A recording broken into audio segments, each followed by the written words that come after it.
Bem, eu gostaria de conversar com vocês agora sobre uma característica muito interessante do DNA, que é a capacidade que o DNA tem de absorver luz no comprimento de onda, na faixa de comprimento de onda relativo à ultravioleta. Para conversar com vocês sobre isso, eu preciso esclarecer alguns termos. O primeiro termo que eu gostaria de esclarecer com vocês é o termo absorvância. O que é absorvância? Se você pega uma certa amostra, uma solução que contenha DNA, coloca essa amostra de DNA num frasquinho, que a gente normalmente chama de cubeta, é um tubinho quadrado, como se fosse um paralelepípedo, uma torrezinha. Se você coloca DNA aqui dentro, então vou colocar aqui DNA numa certa concentração e incide um comprimento de onda, uma luz, por exemplo, no comprimento de onda 260 nanômetros. Então, o que é esse nanômetro? É 10 a menos 9 do metro. É uma luz que tem um comprimento de onda muito pequenininho. Isso aqui é na faixa do ultravioleta, é invisível para os nossos olhos, tá certo? Então, e é uma luz super perigosa, uma luz mutagênica, etc, etc, etc.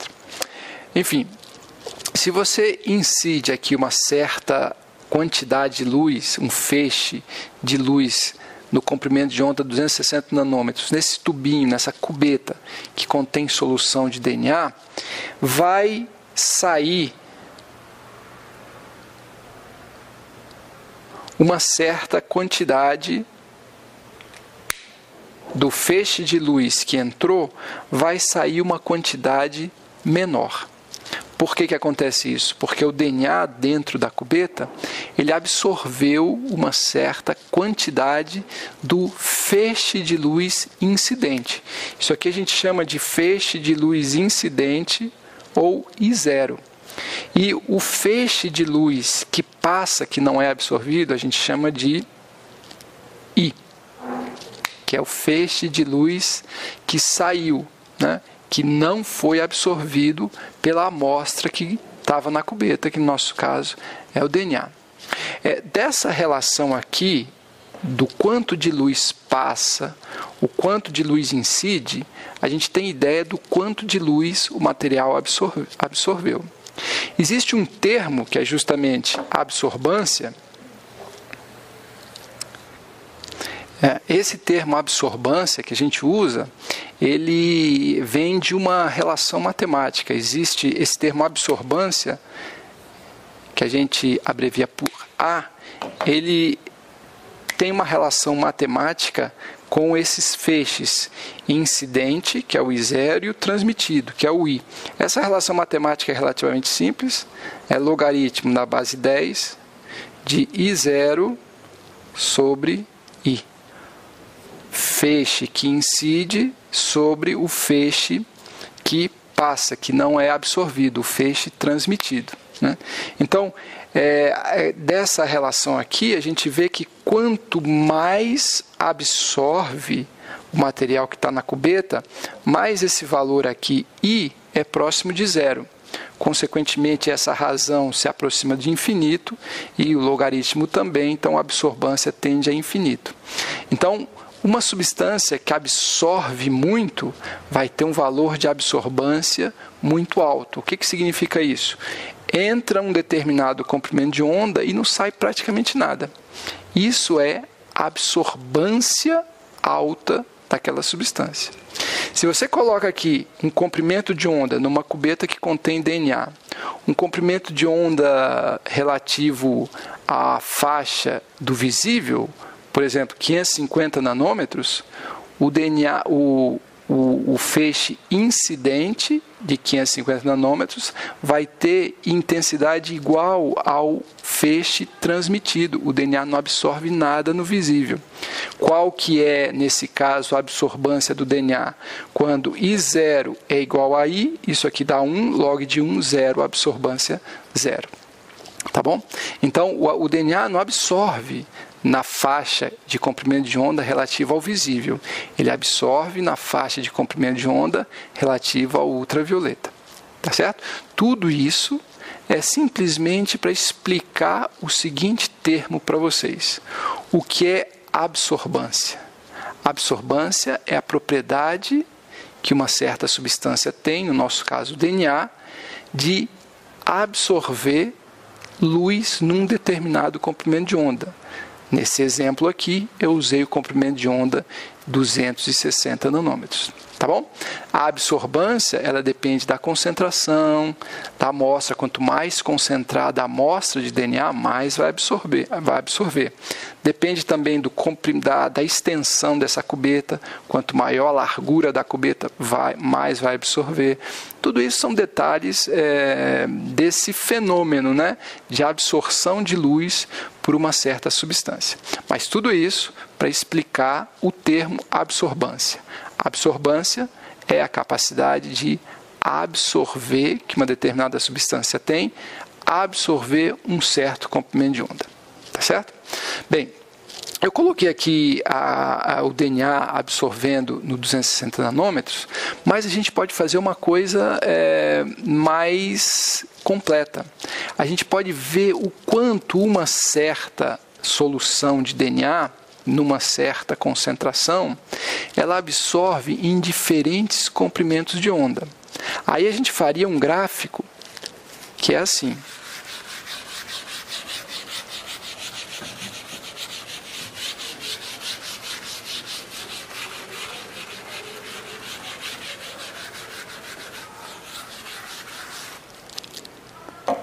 A gente pode fazer um gráfico de absorbância em diferentes comprimentos de onda. Aqui eu coloco os valores de absorbância e aqui eu coloco os valores de lambda, feixes de luz com diferentes comprimentos de onda, lambda em nanômetros. Tá certo? Com um prisma, você consegue separar os componentes de um feixe de luz complexo em feixes de comprimentos de onda específicos, né? Isso é o que faz o espectrofotômetro, que vocês têm vários aí no laboratório de prática de vocês. Bem, então, se eu faço um gráfico que relaciona o quanto uma certa amostra de DNA absorve em diferentes comprimentos de onda, e eu vou escolher aqui os comprimentos de onda 230, vou começar com 230, vou terminar aqui em 310 nanômetros, né? Tudo isso aqui é a faixa invisível mais perto do ultravioleta. Então, tudo isso aqui é comprimento de onda que não faz parte da luz visível. Então, se você pega aqui uma certa amostra de DNA e mede quanto ele absorve em 230, digamos que bateu aqui. Vamos colocar aqui 230, isso aqui é 80, então aqui assim vai ser 40, vai ser 270, aqui 40, 290, aqui 250. Se você pega uma certa amostra de DNA, mede em 230, vai bater mais ou menos aqui. Se você pega, mede em 250, vai bater mais ou menos aqui. Pega em 270, mais ou menos aqui, 290, mais ou menos aqui, 310, acabou. Se você mede aqui em 260, como é um valor importante, deixa eu colocar aqui, 260 nanômetros, você vai ter um valor que é esse aqui. Né? Então, vamos colocar aqui 240, 280, 300 nanômetros. Fazer arrumadinho, né?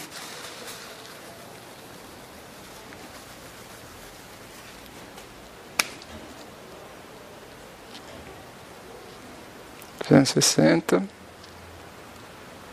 240. Então gráfico que esses valores que vocês obtêm vai ser alguma coisa semelhante a isso.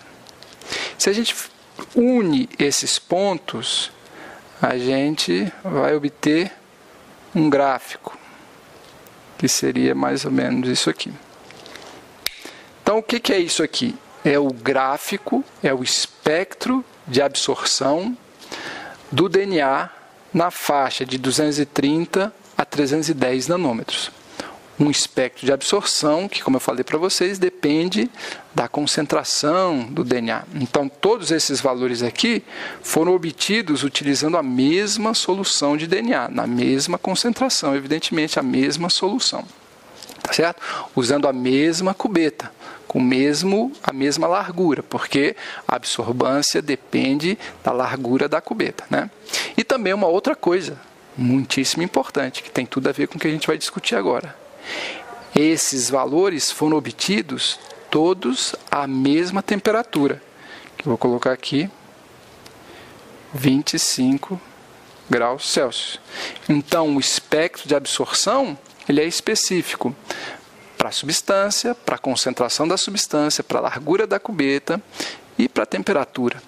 Tá certo? Então, essa curva é o espectro de absorção do DNA numa certa concentração a 25 graus, analisando a faixa de 230 a 310. Então, você vê que ele tem um máximo de absorção em 260 nanômetros. A gente chama isso de pico de absorção. Ok? Bem, agora vai começar o assunto propriamente dito. O que acontece se eu pego essa mesma amostra de DNA, faço uma curva, um espectro de absorção, só que não a 25 graus, um espectro de absorção feito a 95 graus. Então agora eu vou mudar a temperatura e vou ver quanto essa amostra de DNA absorve nesses comprimentos de onda. A concentração é a mesma, a cubeta é a mesma, o DNA é o mesmo, a única diferença é qual temperatura que eu vou fazer essas medidas no espectrofotômetro. Eu vou escolher agora 95 graus. E olha o que a gente encontra. Em 95 graus, a gente vai encontrar uma coisa mais ou menos assim.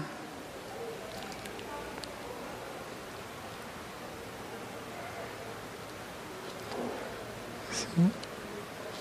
Assim. Deixa eu apagar aqui.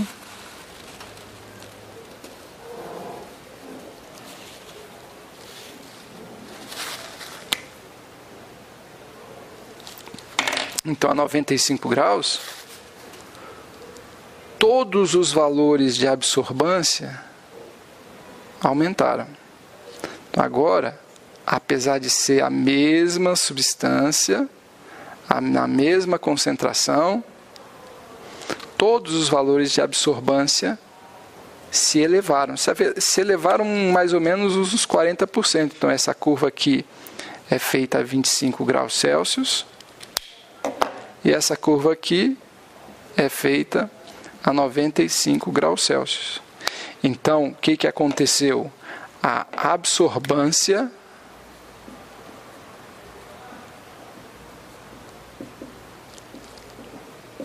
aumentou com a elevação da temperatura. Tá certo? Então,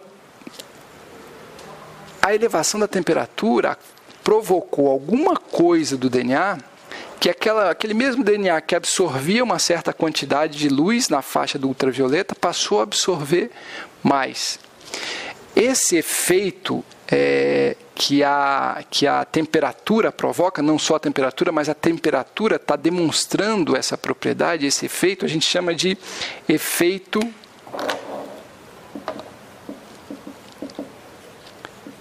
hipercrômico. Efeito hipercrômico é a elevação da absorbância de uma certa solução de DNA provocada por diversas coisas que depois a gente vai discutir, nesse caso especificamente, provocada pela elevação da temperatura de 25 graus para 95 graus, efeito hipercrômico. Como é que a gente explica isso?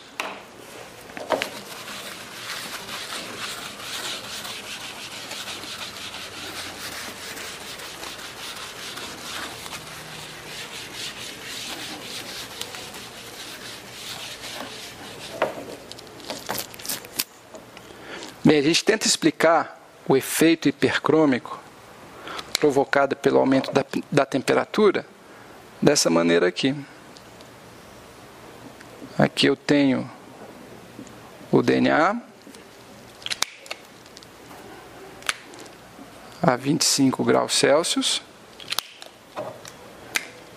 e a elevação da temperatura, ou o aquecimento, provocou a separação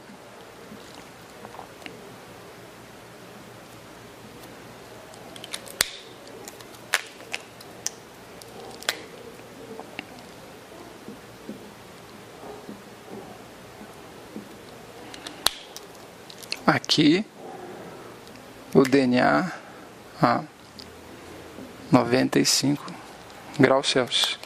Então, a gente explica o efeito hipercrômico através do efeito que o aumento da temperatura provoca, pela capacidade que a elevação da temperatura tem de promover a desnaturação do DNA, a separação das duas fitas. Então, o aquecimento provoca a desnaturação. Aqui,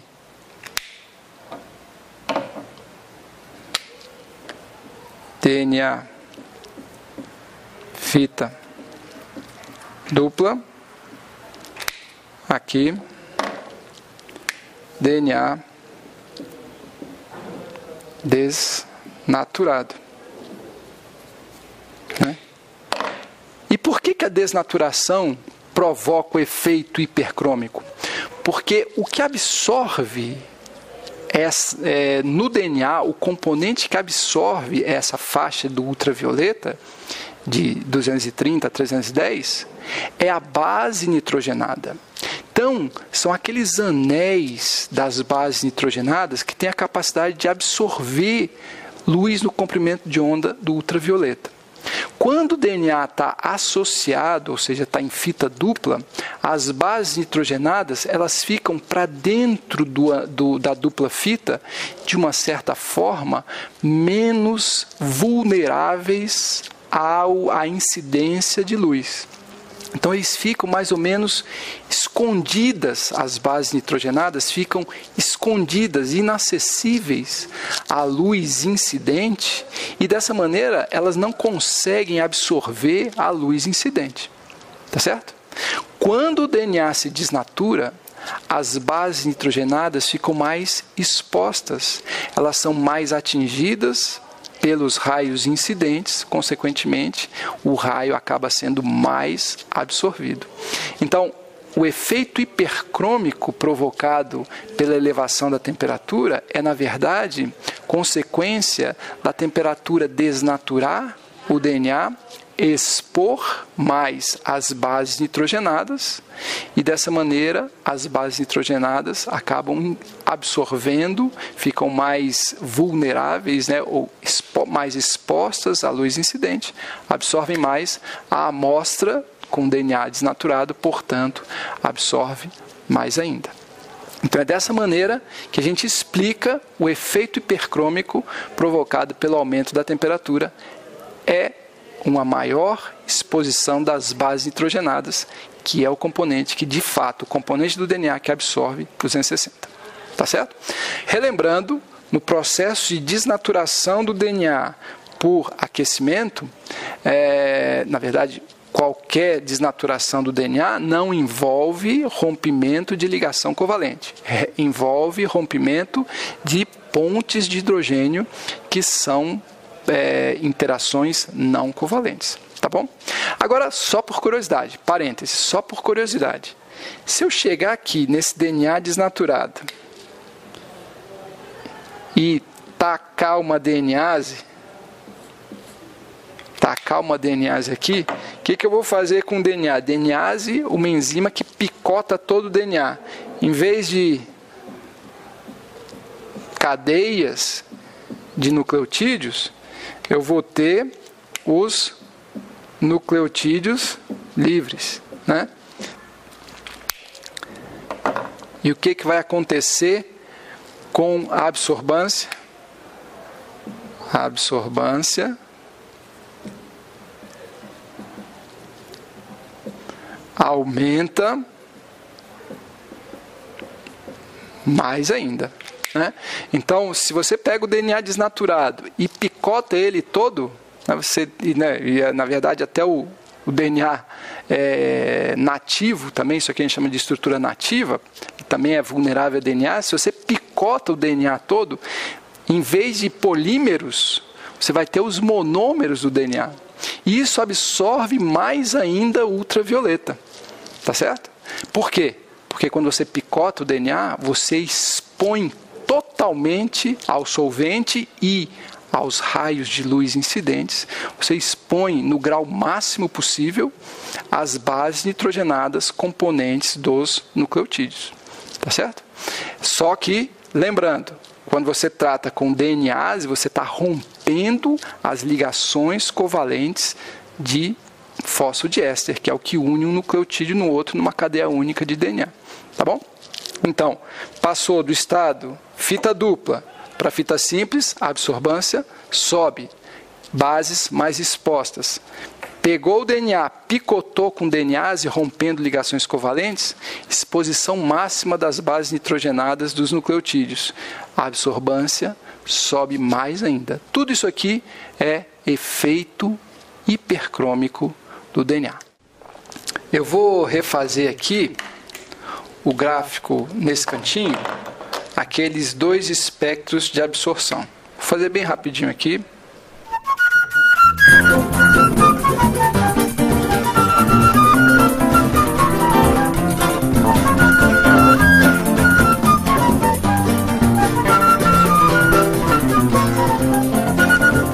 Agora vamos fazer o seguinte, pessoal.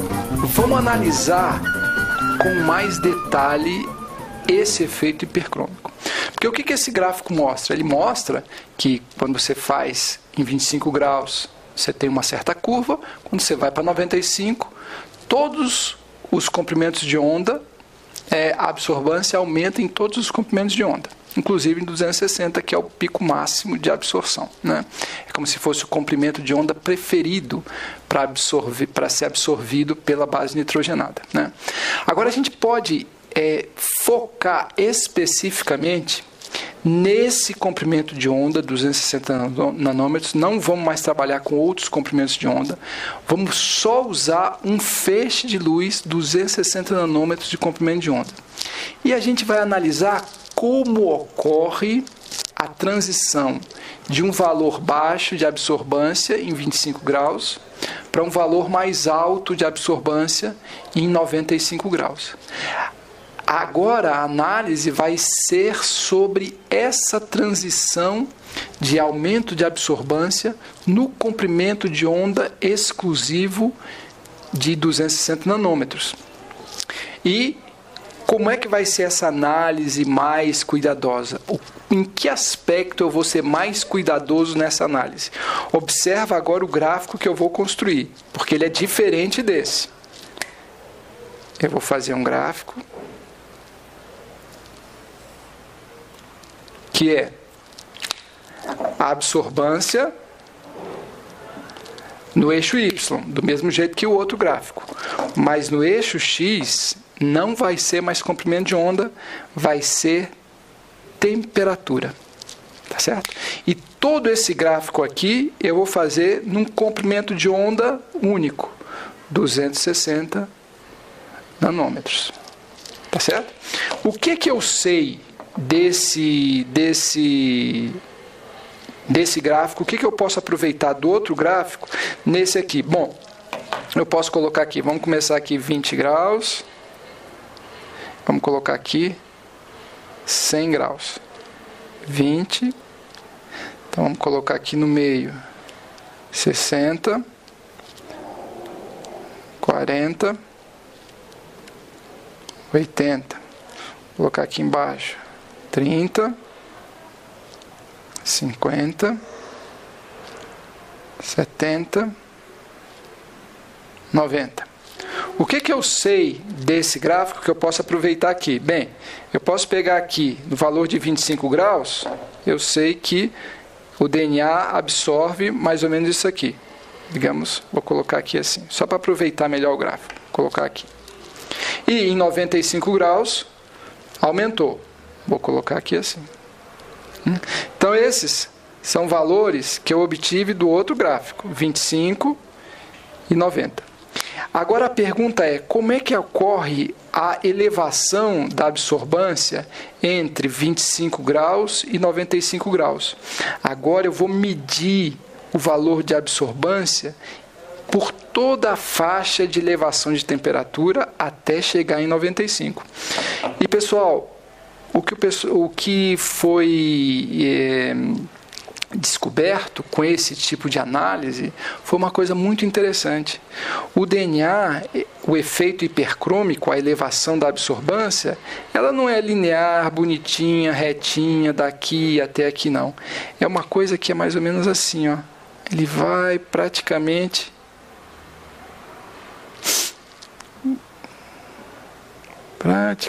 constante, assim, aí de repente sobe de um jeito louco e aí depois estabiliza, tá certo? Então essa aqui é uma curva a gente sabe que esse fenômeno está associado à desnaturação, né? O efeito hipercrômico promovido pela desnaturação. Então, o que aconteceu aqui foi a desnaturação do DNA, a separação das fitas. Isso é a desnaturação do DNA.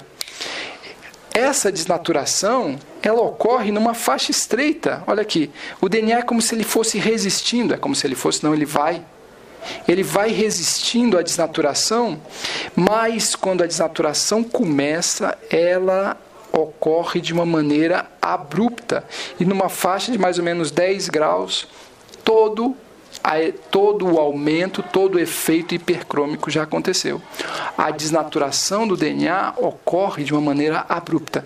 Todo gráfico, meus amigos, que tem essa forma que a gente chama de sigmoide, né? Isso aqui é uma sigmoide, ele indica que pode estar acontecendo, e no caso do DNA acontece, um efeito chamado cooperatividade. Quer dizer, a gente consegue interpretar essa mudança abrupta, essa desnaturação rápida do DNA numa faixa relativamente estreita de aumento de temperatura, imaginando que o rompimento das primeiras pontes de hidrogênio, que seria algo que estaria acontecendo principalmente aqui de uma maneira mais marcante, esse rompimento faz com que as outras pontes de hidrogênio remanescentes se tornem mais vulneráveis. Então elas estavam aguentando graças ao grupo, à cooperação do grupo, do conjunto de pontes de hidrogênio. Quando algumas pontes de hidrogênio não resistem e se rompem, o grupo diminui. E a força de cada ponte individual também diminui, por isso o rompimento é muito mais abrupto. Essa transição acaba sendo uma transição abrupta. Esse efeito a gente chama cooperatividade, tá certo? Se a gente tiver a oportunidade de conversar sobre isso, o efeito cooperativo, a cooperatividade em sistemas biológicos, vamos de repente levar para um chat, porque é um fenômeno muitíssimo interessante. Enfim, voltando aqui, a transição ocorre numa faixa estreita de variação de temperatura. Se eu pego aqui, ó, vou aqui, valor máximo, aqui, vamos mudar aqui essa cor, para não confundir com o gráfico. Se eu pego aqui e mais ou menos aqui. Então, essa aqui é a variação total de absorbância. A mínima, 25 graus, né, e até mais aqui. Máxima, aqui, a partir de 90 graus, até um pouco antes. Né? Isso aqui é a variação total. Se eu pego aqui em 50%, o que é isso aqui? 50% da variação total. Observe que agora é uma definição importante. Se eu identifico esse ponto de 50% da variação total, vou até o gráfico de desnaturação e desço, eu vou chegar numa certa temperatura. A temperatura na qual 50% do DNA está na forma desnaturada. Essa temperatura é conhecida como TM. No inglês, é temperatura de desnaturação, melting, em inglês. Esse M vem do melting, de derretimento, né, que é a desnaturação, o rompimento das interações não covalentes. TM, temperatura de desnaturação, temperatura na qual 50% do DNA está na forma desnaturada, 50% está na forma nativa, e isso é deduzido a partir desse valor mediano de 50% da variação total de absorbância. Então, esse TM significa temperatura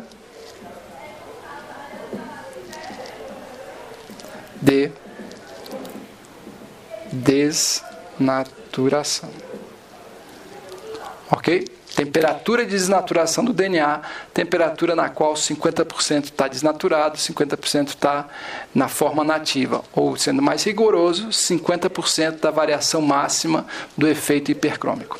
Beleza?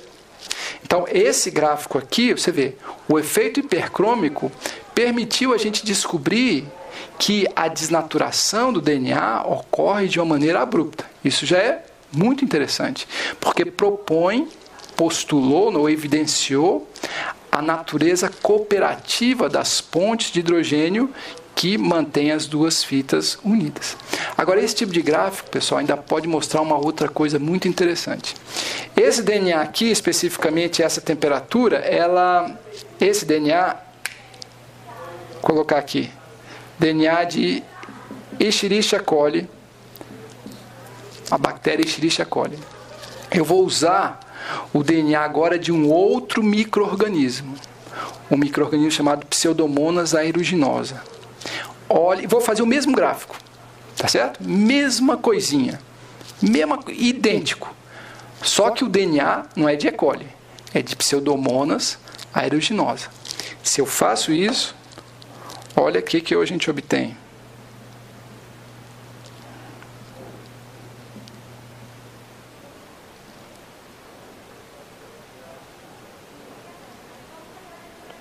Está aqui. Esse aqui, agora, é o gráfico de Pseudomonas aeruginosa, outro micro-organismo. E o que vocês observam aqui? Se eu vou em 50% da desnaturação e desço, ou seja, se eu descubro a temperatura de desnaturação do DNA do Pseudomonas aeruginosa, eu não vou mais conseguir 69, eu vou conseguir agora, mais ou menos, eu sei que é 76 graus Celsius. Ou seja, por algum motivo, o DNA do Pseudomonas aeruginosa resiste mais à desnaturação por temperatura do que o DNA da Escherichia coli.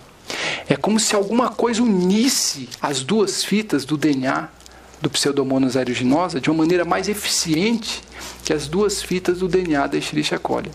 O que pode ser isso? O que vocês acham que pode tornar mais resistente à separação das duas fitas do DNA? Pensem sobre isso E a gente continua na próxima aula.